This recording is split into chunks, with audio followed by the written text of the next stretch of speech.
The society for socio legislative reform (SSLR) ने आज अपनी पहली बैठक लॉ क्लब में की, जहां पर बहुत से वकील, बड़े वकील और कुछ पूर्व जज भी शामिल हुए, जिन्होंने रिफॉर्म्स की बात करी और आने वाले समय में इस सोसाइटी को और अच्छे बेहतर से कैसे काम किया जाए, वकीलों के सुरक्षा की बात हो या सामाजिक दायरे में जो भी काम किए जा सकें उस पर किस तरीके से काम किया जाए, ह्यूमैनिटी में किस तरीके से काम किया जाए, उस पर बहुत से विस्तार से चर्चा हुई। और यहाँ पर युवा, बुजुर्ग और बहुत सीनियर एडवोकेट, जज शामिल हुए। सभी ने एक मत से इसको और आगे बढ़ाने की कोशिश करने को कहा। गुरुम कौर के साथ बंसीलाल की रिपोर्ट ओपन वॉइस से देखिए। Through judicial review are all the powerful examples of the bench actively shaping the socio-legislative landscape. As Justice Hugo Black of the US Supreme Court eloquently stated, the judiciary has the duty of implementing the Bill of Rights. This implementation often necessitates a re-evaluation of existing laws and can spur legislative action to address lacunae or injustices identified by the courts. The bar, on the other hand, acts as the vanguard of societal aspirations and grievances. Lawyers are the first responders, the articulate voices of the voiceless.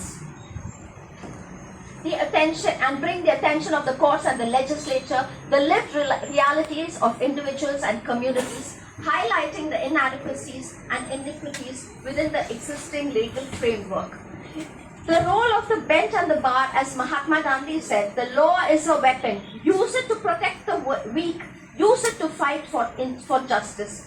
Lawyers can use their expertise and knowledge to advocate for the rights of marginalized communities, challenge unjust laws, and promote social change. They are the twin energies driving the chariot of social progress, constantly striving to align with the law with the evolving needs, aspirations, and demands of the society. Through their independent yet interconnected functions, they ensure that the law remains a dynamic instrument for achieving justice, equality, and a more humane and equitable society for all. Supreme Court.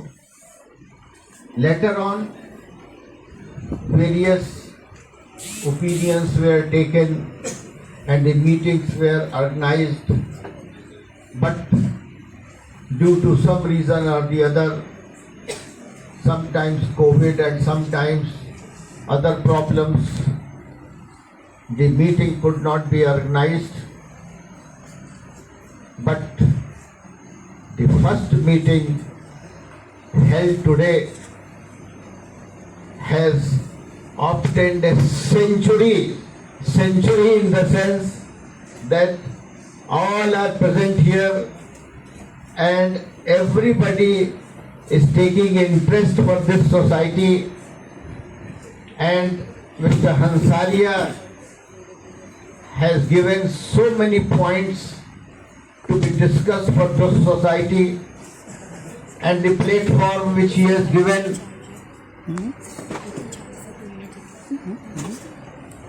really it is commendable, which we will discuss from time to time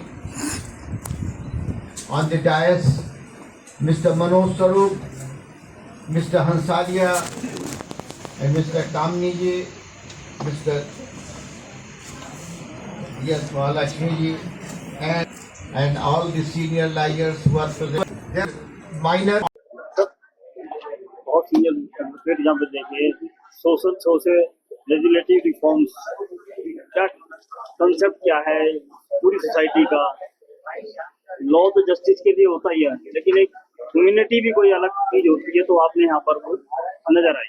देखिए, ये जो society है, society for social legislative reforms, इसका जो main purpose है वो है कि how the society should contribute in formulation of law, the better law, and to implement the law. This is the basic objectives of the society. क्योंकि इसमें ऐसा होता है कि जितने लॉ होते हैं पहले से बने हुए होते हैं, उनमें बहुत सारी चीज़ों की ज़रूरत होती है, नए लॉ बनाने की ज़रूरत होती है।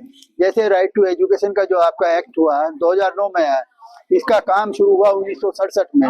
मधुर में ने इसको पार्लियामेंट में रखा था प्राइवेट मेंबर बिल के रूप में, और ये उस टाइम सरकार ने माना कि हम राइट टू एजुकेशन जो होना चाहिए, लेकिन अभी हमारे रिसोर्स नहीं है, इसलिए हम इसको एक्सेप्ट नहीं कर रहे हैं। और बहुत डिबेट के बाद जो है वो गिर गया, लेकिन अल्टीमेटली जाकर के बना। इस तरीके से बहुत सारी चीजों को, जिनको आप मुद्दों को जिंदा रखते हैं, बनाते हैं, उनको आर्टिकुलेट करते हैं, वो आगे जाके कानून बनते हैं, और उससे आगे जाकर के जो है समाज की और देश की सेवा करने का और उसमें उन्नत करने का मौका मिलता है। तो पहले सीआरपीसी आईपीसी भी था, लेकिन अब बीएनएस इस पर रिफॉर्म्स की बात अगर हम करें तो क्या ये जस्टिस हुआ कि लोगों को जितने भी लॉयर्स हैं इनको बैठा के सारी चीज सिखाई गई, ट्रेनिंग प्रोग्राम भी चलाए गए थे?